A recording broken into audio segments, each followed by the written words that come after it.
This is CBC Here and Now. Well, we broke a number of records today, and there's plenty more heat for tomorrow.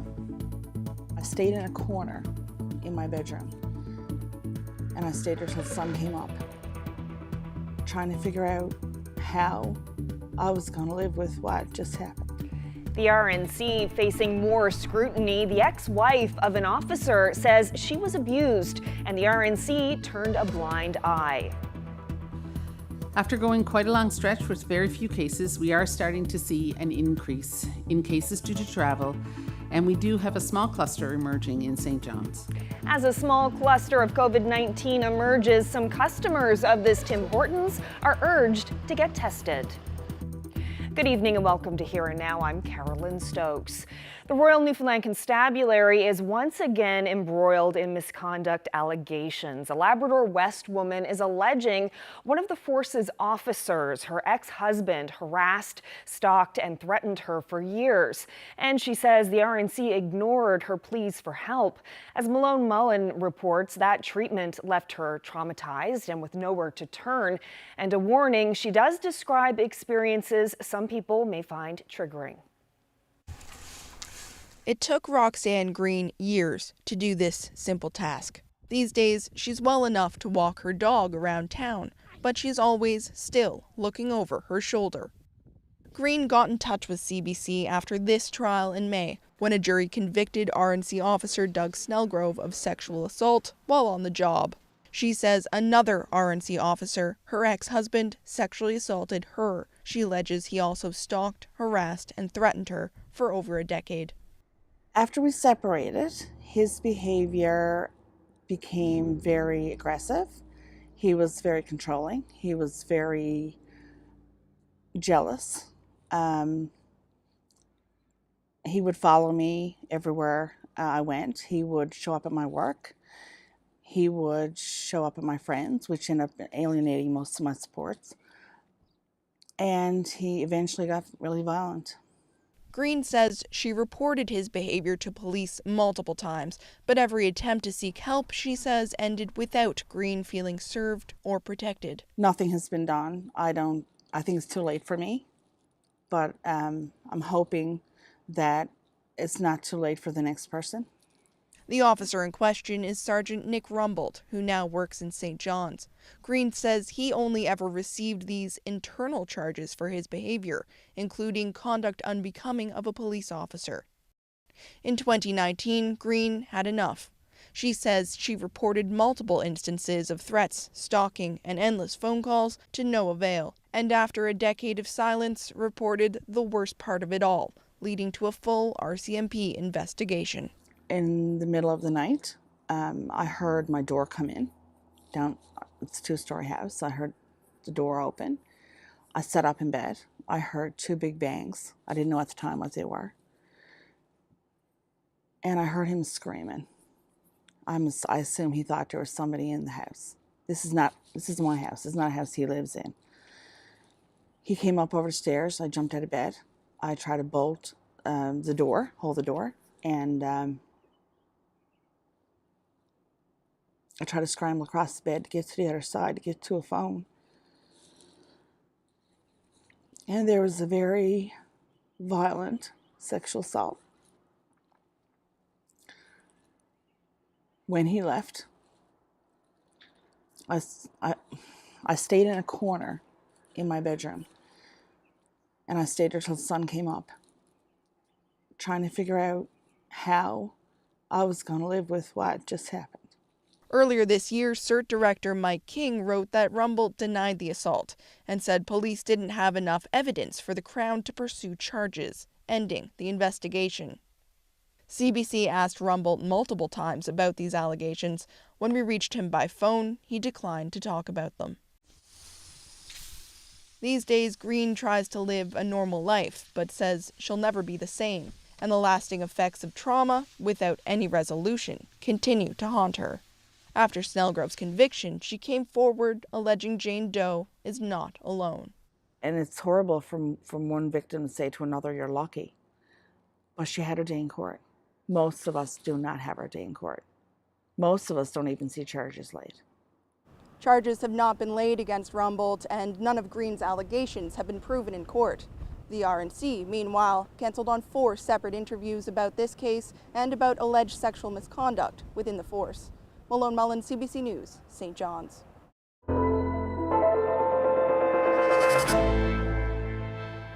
Well, a small COVID-19 cluster is emerging in St. John's. There were 6 new cases announced at today's provincial COVID-19 briefing, bringing the province's active cases up to 12.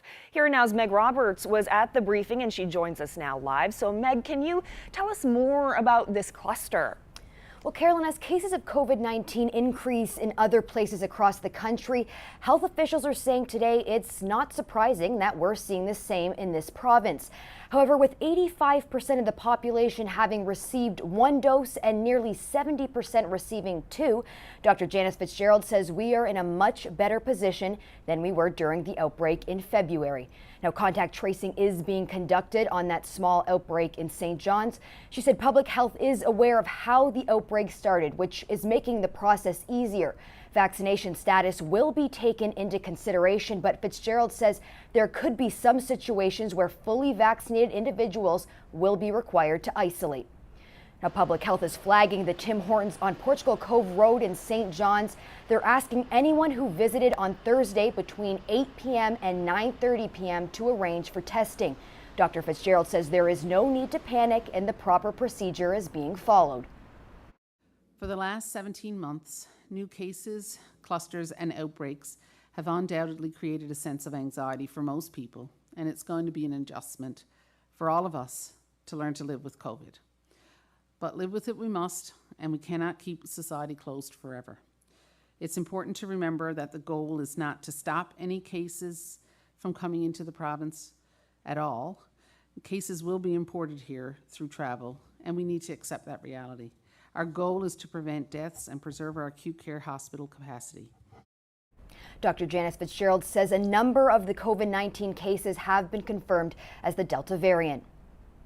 Okay, so Meg, we're seeing other provinces announce mandatory vaccines and offering booster vaccines to vulnerable populations. So will this province be taking any of those kinds of measures? Well, as of yet, no. As provinces like Ontario announced that vaccines will be mandatory in some sectors, Newfoundland and Labrador is not making any decisions yet. Minister Haggie said they are following what is happening in other jurisdictions, but as of right now, they're finding out how that all makes sense from a legal standpoint. Ontario is also going to begin offering 3rd doses to individuals who are at risk. Health officials say those conversations are happening, but there is no update on whether Newfoundland and Labrador would do the same. Public officials continue to ask people to get vaccinated. Fitzgerald said data from the Public Health Agency of Canada shows 90% of new cases are being found in people who are unvaccinated. Carolyn. Thank you so much, Meg. That's Here Now's Meg Roberts reporting live. Well, the Delta variant has been a game changer in this pandemic. It's causing case numbers to surge around the world. But why is the Delta variant so much more dangerous, even among highly vaccinated populations? CBC's House Dr. Peter Lynn explains. Once it gets inside the cell, it can crank up your factory to make 1,000 times more viral particles. Now imagine if, let's say, a cigarette manufacturer could produce 1,000 times more smoke. Everybody standing around that person would end up breathing in that smoke. And so what Delta has done is it's increased the number of viruses that I can breathe out. So therefore other people can breathe it in. And that's why we're seeing the cases spike up everywhere in the world, especially when there's no masks.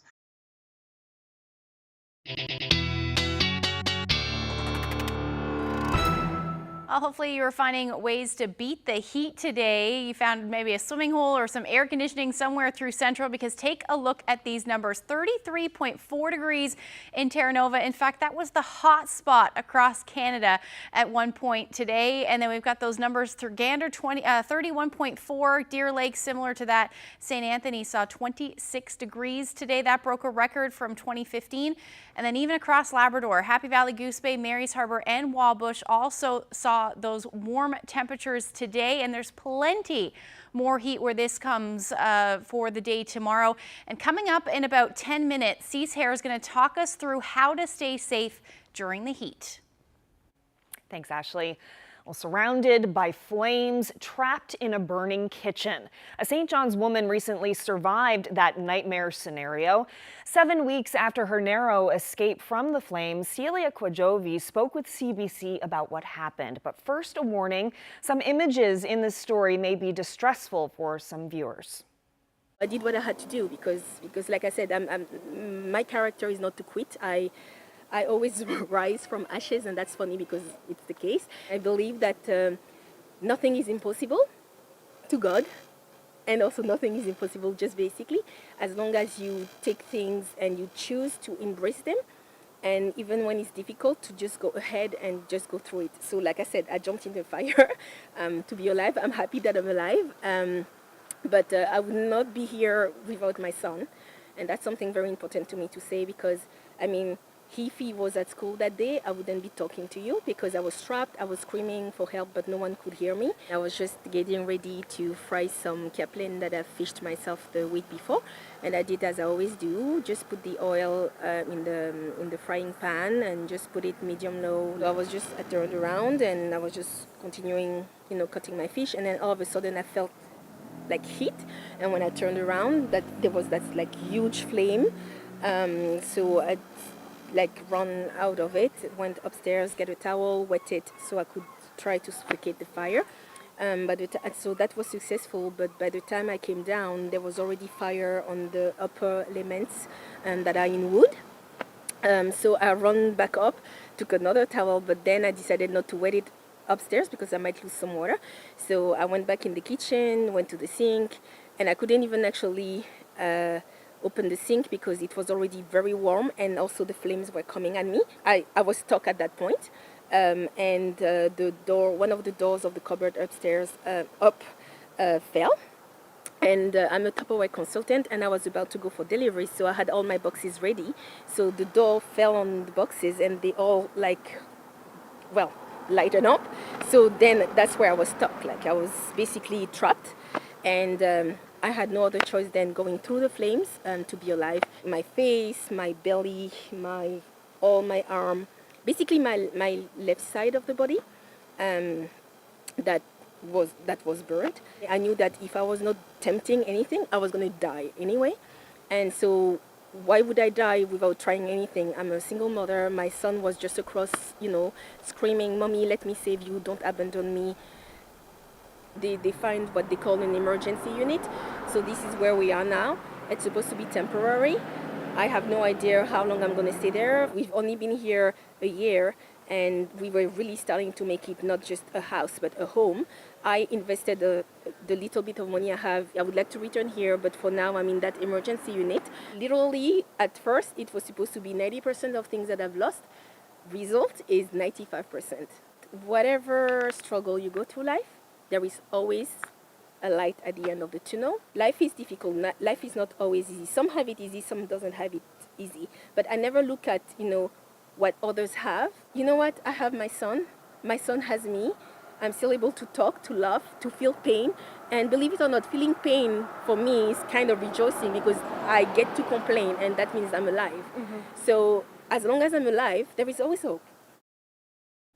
Positive attitude. Celia and her son are staying in emergency housing for now. A fundraiser was held to help them with expenses, so hopefully they can return home soon. Well, Memorial University's Archaeology Field School is well underway in Sheshatshiu. Students, as well as community members, have been excavating, finding artifacts, and learning about the history of the site.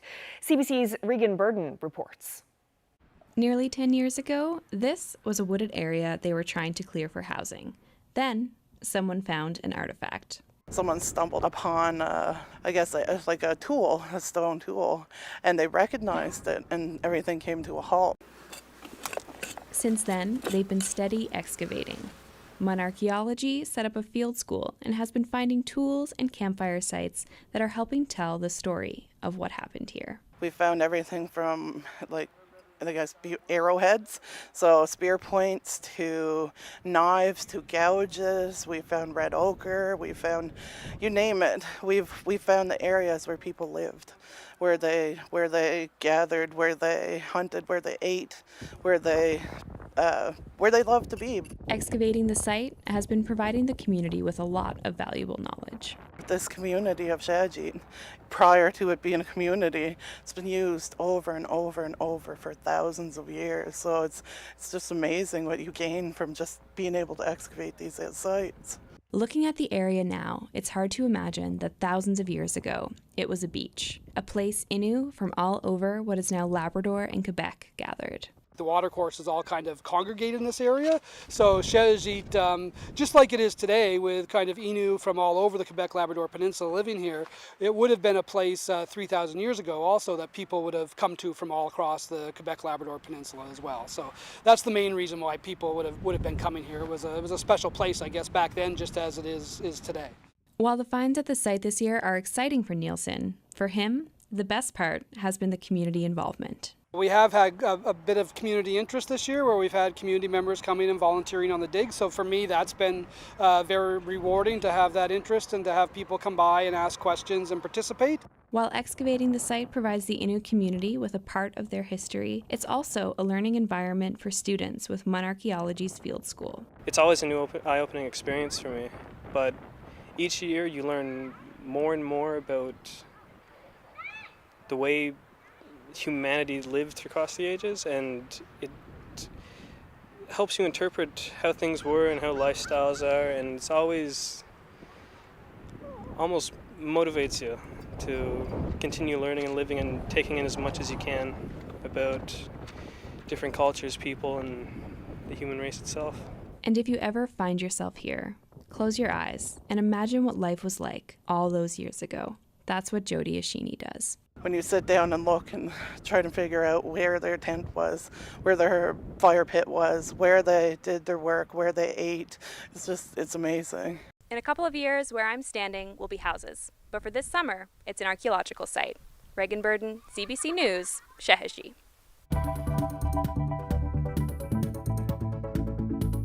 The red, the white, and possibly the coolest jean jacket ever made. Dr. Janice Drover, straight from Tokyo. That's some nice jacket. You want to try it on? I do.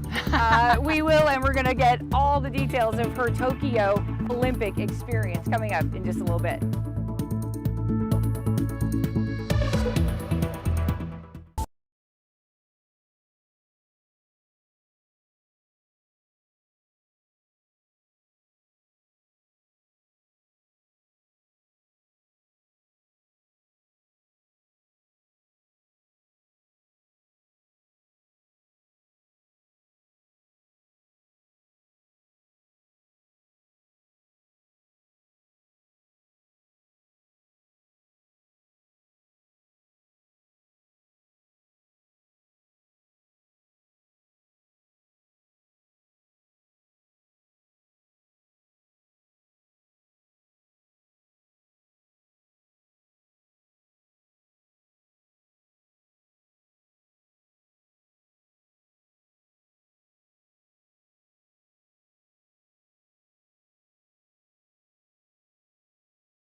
Welcome back. While all of this hot, humid weather we've seen is being enjoyed by many, there is a downside. Extreme heat can be dangerous, and people are being reminded not to underestimate its potentially harmful effects. Cease Hare reports on what you can do to stay safe. In this province, we're simply not used to this kind of heat, the high humidity, high temperatures, high humidex values. And the experts say there are simple things that you can do to protect yourself.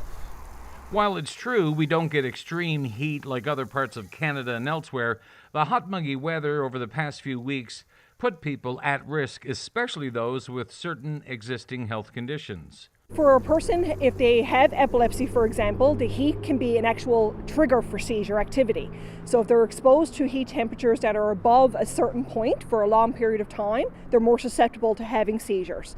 But also if a person is medicated and taking medications to control their seizures, if they actually experience excess perspiration while they're out in the extreme heat, the medication can actually dissolve from their body, and it lowers what they call their seizure threshold. Legg says anybody can have a seizure. They don't have to have epilepsy to have one. So they're advising through social media to stay cool. Drink lots of water. Avoid alcohol. Don't overexert. And stay out of direct sunlight. It's really important to recognize when you're getting overheated and when you need to get out of the heat, find something different to do, and get a cool drink. Dr. Allison says when symptoms occur, like dizziness, nausea, fainting, confusion, it's important to have a cooling down plan.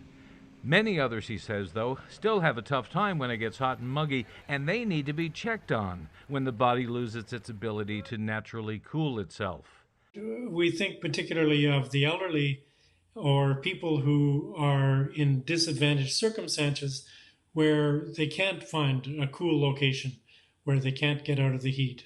So the elderly and other individuals who can't escape the heat can be at particular risk. Allison admits that while our heat and humidity isn't nearly as extreme as elsewhere, it has been warm enough, he says, to cause problems for some people. Cease Hare, CBC News, St. John's. Well, of course, in heat like this, it's important to stay safe, but warm evenings can certainly bring people together. Just ask the newly made friends in Appleton who've been bonding over keeping cool. So I was out on Sea-Doo last night because it was such a nice night, and my dad was watching me because I just came down by myself, and Victoria ended up being out at the same time, so we were kind of out, and I was like, if you ever want a buddy, like, you can just add me like on Facebook or just send me a message, and so she messaged me right away, so we came out today, and we went up to the beach, and yeah, we had a really good day, so yeah, and we have a lot in common, so seems to be going pretty good. It was a sunny day. I had a split shift, so nothing else to be at but hit the lake. It's the way to keep cool. Anything that hits the water, kayaks, longboards, anything like that, it's the way to go. Well, we all haven't traveled in a long time because of COVID, and it's kind of like we're bringing Jamaica to us or something.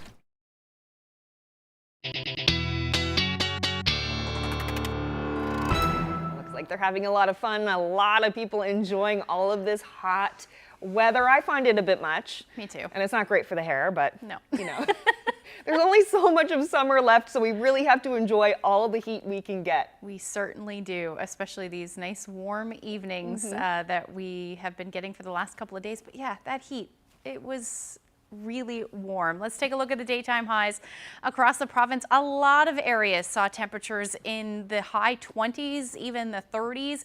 Terra Nova was the hot spot across Canada, as I mentioned a little bit earlier. 33 degrees for you, 33.4 in fact.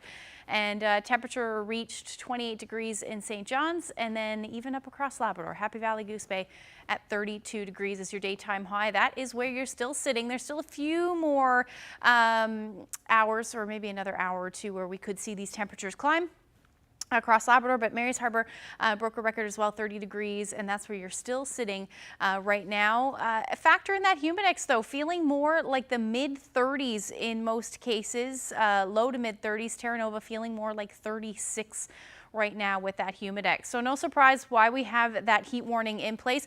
West Coast all the way through to Clarenville and including Norman Bay to Lodge Bay.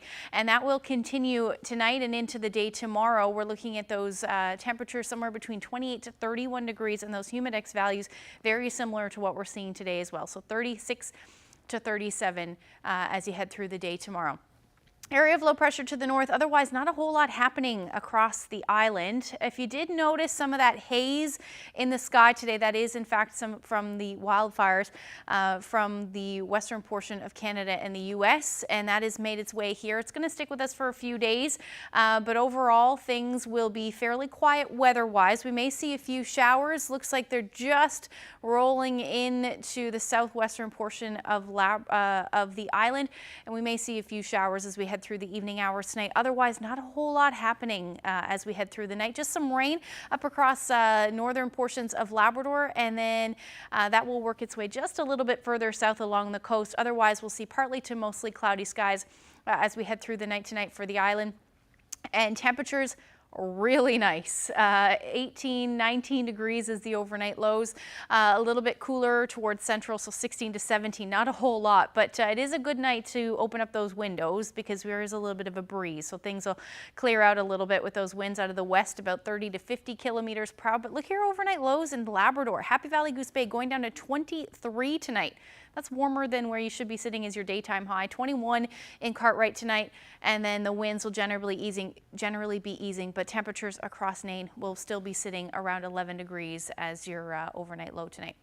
So tomorrow we may see a few showers lingering in the morning for the southwest. Otherwise, we should see things clear out again through the day for most of the island, and then that shower activity across Labrador, thanks to a cold front, is going to work its way a little bit further south as the day goes on and head towards southeastern Labrador as well as we get into the evening and overnight hours. And behind that is when you're going to start to see that big drop in temperature. So they may start warm tomorrow, but they certainly are going to end quite chilly into the evening hours and certainly into Friday rather. Here's your temperatures for tomorrow for St. John's. Should reach a high near 27 degrees. Those winds are going to stay breezy again, though, about 30 to 50 kilometers per hour out of the southwest. As we head towards Clarenville, Bonavista, looks like you should reach the 30 or 31 degree.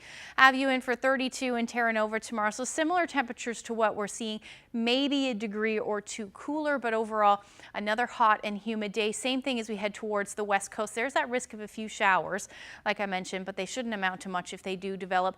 Northern Peninsula, another beautiful day for you as well. St. Anthony, 27 degrees, 31 in Mary's Harbour. Your winds, like I said, are going to shift, and that's where you're going to see that temperature drop. Already starting to see that Makovic, 16 degrees, and that's what you can expect as that cold front moves through. Temperatures dropping down into the teens. 26 degrees again for Happy Valley Goose Bay tomorrow, and then there's that chance of showers for Lab City through the day. 21 degrees. Winds will already be out of the northwest, at least into the afternoon when you see that wind shift. About 20 to 30 kilometers per hour. So that's a look at tomorrow's forecast. Temperatures really drop with that cold front, and I'll get into all those details when I come back.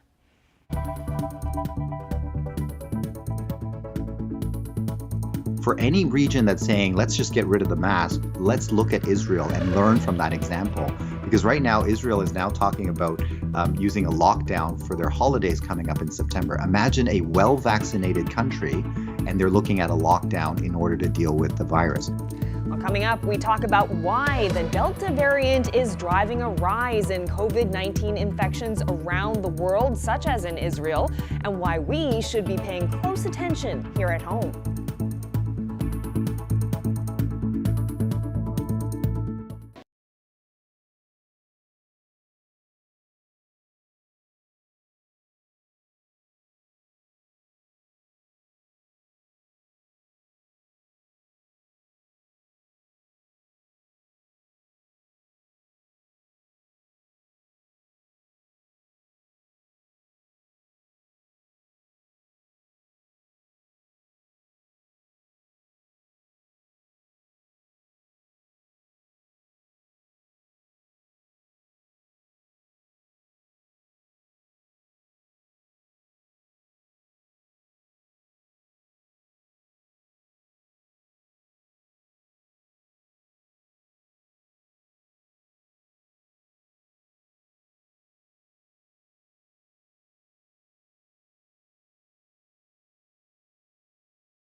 Back to COVID news. Health officials today announced what they call a small cluster of cases in St. John's. 6 new travel-related cases have emerged. Many parts of the country and the world are seeing a 4th wave of COVID infections, and experts say the Delta variant is a major factor. And being fully vaccinated doesn't mean full protection, and that's creating some new challenges. Joining me now with the latest is CBC's House Doctor, Dr. Peter Lynn. Thank you so much for being here. Thanks, Caroline. Well, why is this Delta variant such a big problem right now? Yeah, Delta's got everybody a bit spooked because it has all those changes on the spike protein and it makes it into a better set of keys. So therefore it can use the keys to get into your cells easier. And at the same time, it also makes the antibodies not stick so well. So it can get into your cells easier and it can get around your police officers, so to speak, a whole lot easier as well. Once it gets inside the cell, it can crank up your factory to make 1,000 times more viral particles. Now imagine if, let's say, a cigarette manufacturer could produce 1,000 times more smoke, everybody standing around that person would end up breathing in that smoke. And so what Delta has done is it's increased the number of viruses that I can breathe out. So therefore other people can breathe it in. And that's why we're seeing the cases spike up everywhere in the world, especially when there's no masks. So think about it, the mask, at least it keeps the virus near you so that it's less likely to spread out to other people. And if you don't have the virus, it basically makes it harder for you to suck in the virus. And so therefore having a mask there will protect in all sorts of directions. The other problem that we're facing is that if there's a lot of virus in the cell, it may trigger the cell to kill itself. So there's this thing like an auto-destruct sequence where the cell is looking for, if it's badly infected, it will sacrifice itself in order to protect the rest of the body. And so that's what happens is that if there's lots of virus in the cell, that will trigger the cell to kill itself. Now with the old virus, let's say it made 1,000 particles, no big deal. But in this case, it's 1,000 times more. So you're talking about, let's say, 1,000,000 particles. So the cell may look at it and say, I'm badly infected, I better kill myself. And if that's a lung cell that's killing itself, then basically you're going to lose all your lung cells that way. And then you can't exchange oxygen. And that's why you see people on 100% oxygen, because the amount of oxygen in the room air is not enough to get across the damaged lungs. And there are some people with such bad damage in their lungs that they can't even exchange any oxygen. So we actually take their blood out, put oxygen into their blood, and then put it back into them that way. So you can see this is why, you know, all the viruses, all the COVID viruses can do damage this way. Delta is just better at it because it produces so many viral particles. And that's why CDC in the US basically said, everybody put on your mask, vaccinated, not vaccinated, doesn't matter. We have to stop the transmission of Delta. Frightening. And, you know, just over 70% of eligible people in this province are fully vaccinated. But what role do vaccinated people across the country play in the spread of this virus? Yeah, this was the COVID surprise, right? Because normally we would expect if I'm vaccinated, I don't get the virus. And then I'm protecting other people, right? That's how herd immunity is supposed to work. So let's say you're not vaccinated, but everybody around you is vaccinated. So therefore, they can't bring the virus to you, and that's how you'll be protected. But in the case of COVID, it's slightly different. People that are vaccinated could still get infected by the virus, and it can still be brought to other people. Now, this becomes a problem because many public health said that if you're fully vaccinated, you can take off your mask and you can go around unvaccinated people. And that became an issue because now we can carry the virus to those people. And so I think that's why the United States got into such trouble, because they said that you don't need a mask on. And so fully vaccinated person, I can go out, parties, go to restaurants, whatever. Let's say I pick up the virus. I'll be protected because the vaccine will stop the virus from going into my body. So I won't feel bad. But then I can now carry that to unvaccinated people, like, for example, children. And that's why in the States, we're seeing a lot of kids getting infected now, and school hasn't started yet. So how are they getting it? So obviously it's from an adult that's passing on to them.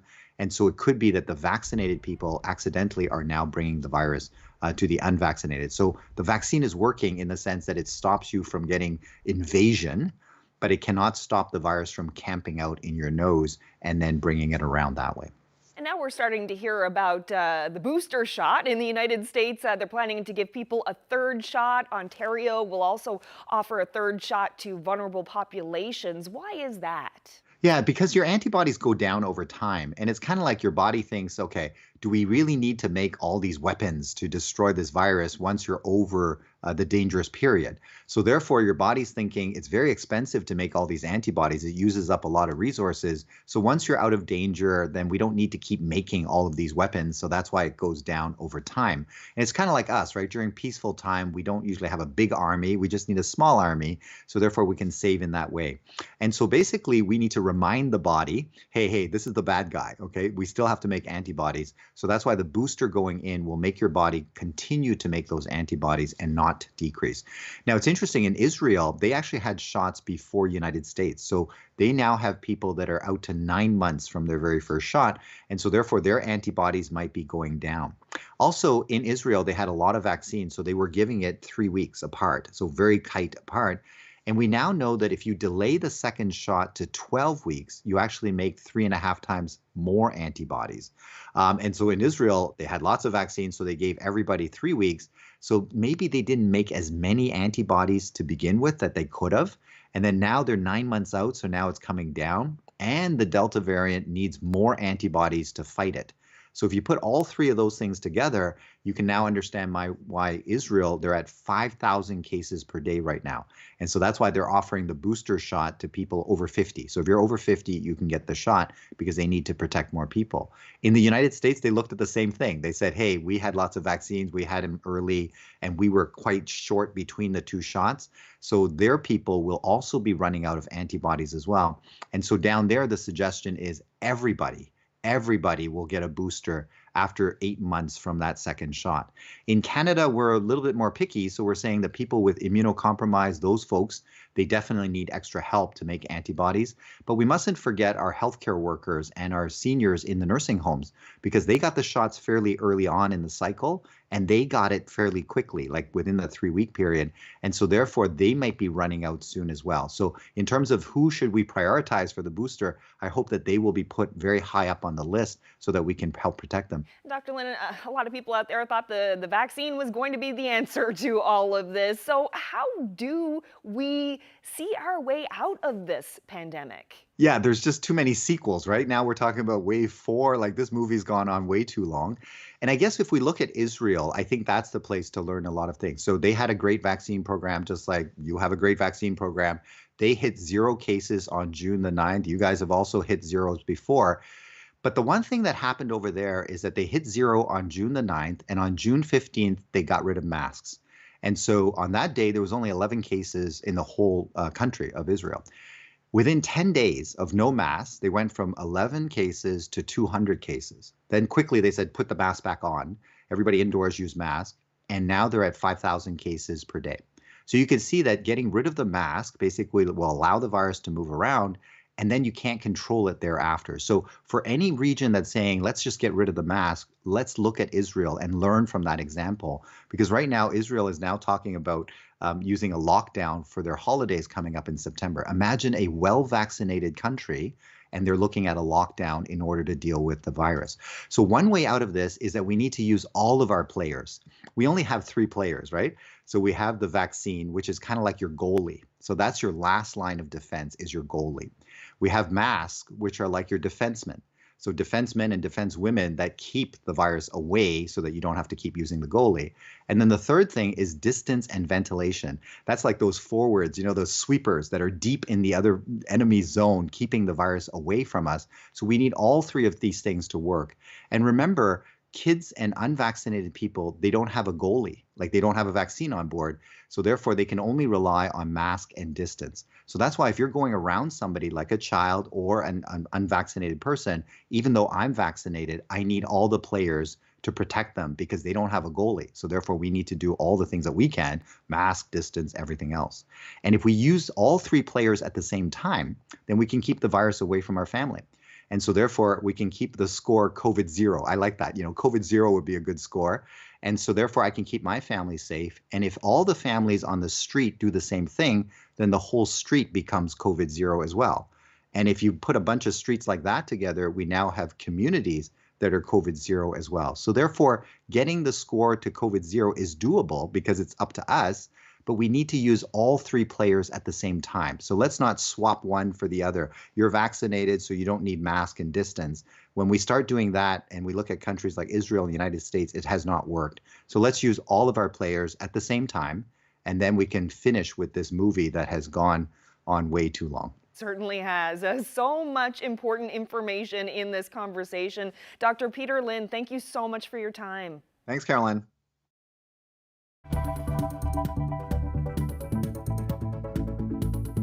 The red, the white, and possibly the coolest jean jacket ever made. Dr. Janice Drover, straight from Tokyo. That's some nice jacket. You want to try it on? I do. We will, and we're going to get all the details of her Tokyo Olympic experience coming up in just a little bit.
Welcome back. Well, for one St. John's woman, heading to the Olympics was a dream come true. She's a chiropractor, and let's just say what you heard about the beds in Tokyo was true. Chrissy Holmes met with Dr. Janice Drover to find out more. So tell us about the job that you were doing, like in the Olympic Village day to day. So two parts to my job. Our health services team, we look after a lot of the Team Canada athletes that come that maybe don't have their own medical staff. And then we also are support for the bigger teams that come that may have limited staff with them. And in that situation, it's a really interesting part of my job because I'm just meeting them at the top of their game. So it's a quick feeling somebody, it's like speed dating at the Olympics to try and get to know somebody, and then you're helping them in their competition and on their journey. One thing we heard a lot about was the beds being kind of uncomfortable, I guess. Like, I mean, as chiropractor, I mean, what did that mean for you? The beds, everything you heard about the beds being uncomfortable is true. They definitely were cardboard. They weren't the most comfortable things, but yeah, there was a couple days we had some, oh God, not sure. Woke up, my neck's pretty sore this morning. Think it might be from the bed. One of the funny things that I chuckled to myself one day is that in practice, when dealing with, recreational athletes or provincial level athletes, I often will use the line, you know what, this isn't the Olympics. We've got time, you can recover from this. And there was at one moment, I looked at myself and I was about to do something. I was like, this is the Olympics. This is what I always talk about. So being so up close and personal with these athletes, like, take us inside that space. What did you learn from them? Well, it's funny. I was chatting with a friend of mine this morning about this, and it's from like Yvette Young. She was a Taekwondo athlete that I got to work with. She was added to the games roster 3 weeks before the games, 31 years old, had thought about retiring during the pandemic and just had this niggle and itch that it wasn't time. She needed to keep coming. And then all of a sudden, after fighting as a Taekwondo athlete since she was 9 years old, here she is at the Olympics. And so many things happened for her to be there. She's also a world champion military Taekwondo athlete. And just getting to be on the end of this journey with her, she was so inspiring. She was doing her CBC interview after, and I was in tears just listening to her about her story. And that's somebody who getting to the Olympics was their gold medal, versus the chance when I got to meet Christine Sinclair, who I've known about for years. I've worked in soccer for a long time. I kind of felt a bit fangirlish because I was like, I know who you are, but you have no idea who I am. And she is the top footballer in the world for international soccer. Nobody has her record, and she finally got her gold medal. And she's the most humble person I have ever met. So the people are just incredible, and everybody has a story that could be on a, Sunday afternoon movie special. Did you notice a big difference in the different athletes coming from different areas? So what's really interesting is the difference. Like, we play a little game when you walk by and see athletes to try and figure out what sport they are. Name that sport, yeah. Yeah, name that sport. Maybe if someone's 6'10" versus, 5 feet tall and their build, it's always kind of guess. It was really fun having the skateboarders around because they were actually bombing around the village on their boards, and skateboarders take their boards with them everywhere. It was interesting. We were talking to one of our Canadian skateboarders one day, and he was just blown away about he'd never been in an environment before where he was surrounded by so many like-minded people. Another takeaway we got to talk about, the sick wardrobe you got. Yeah. Can you tell us about this jacket and some of the cool swag that you came home with as part of Team Canada? So these were our closing ceremony jackets, and they have a shout out to Tokyo on the back, and then on to Paris, which is going to be the next games here. So these were a bit of a hot ticket item for sure. What will you take from all this? People. That it comes back to, whether it's here in my practice in St. John's or whether it's when I'm traveling with sports teams, at the end of the day, and maybe it's because I'm a Newfoundlander, it's about the people, and it's about their stories, and it's about their journey and how I can help them in that journey.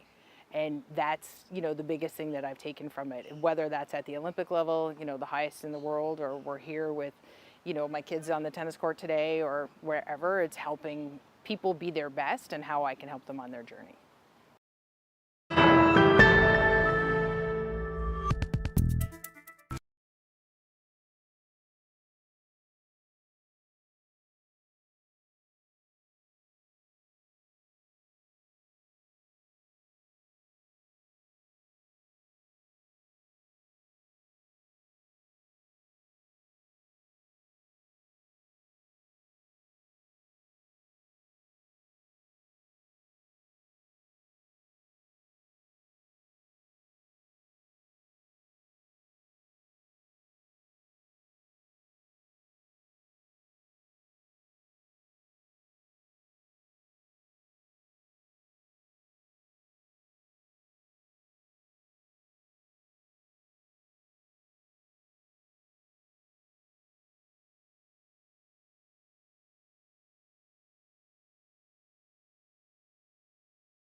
Well,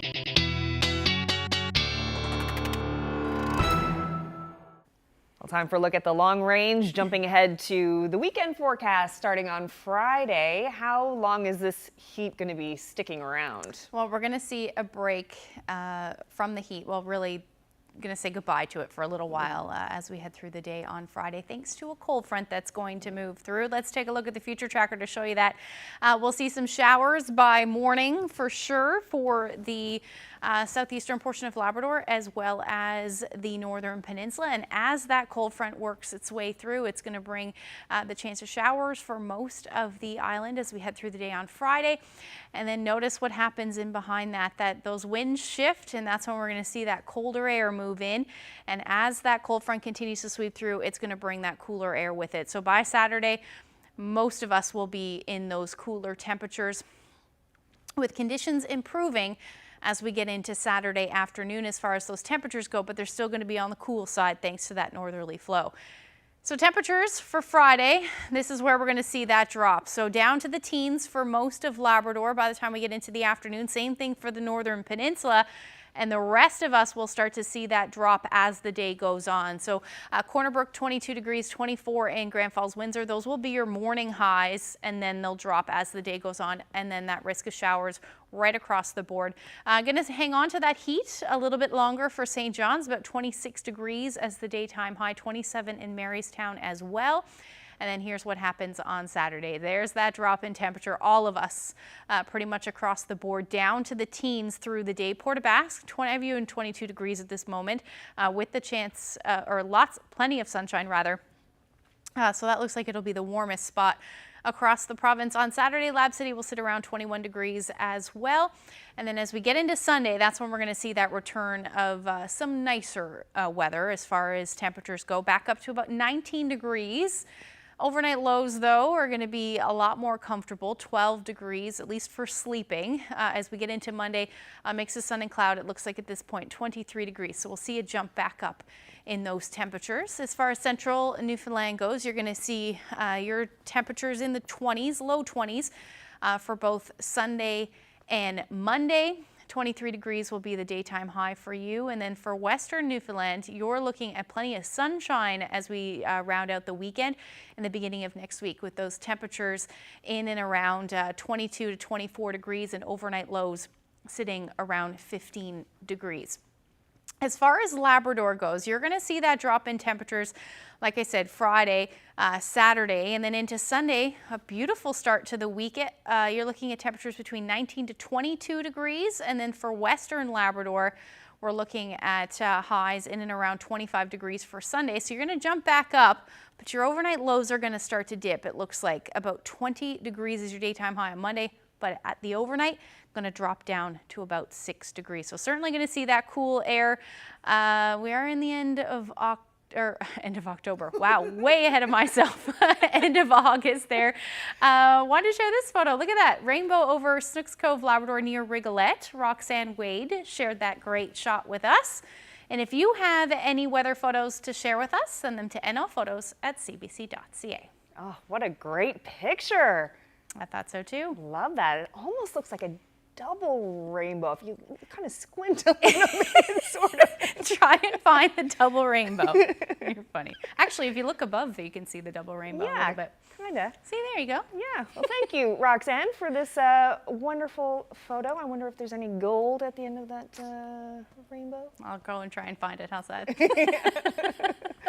Well, looks like some nice weather anyways. Not as hot, but at least it's going to be pleasant for the next little while. Much more comfortable, yeah. We'll talk about how many times we've hit the 20-degree mark in St. John's and other areas for tomorrow. Oh, I'm so curious about that. We haven't talked about that quite yet, so it's been warm, let's just say that. Oh, great.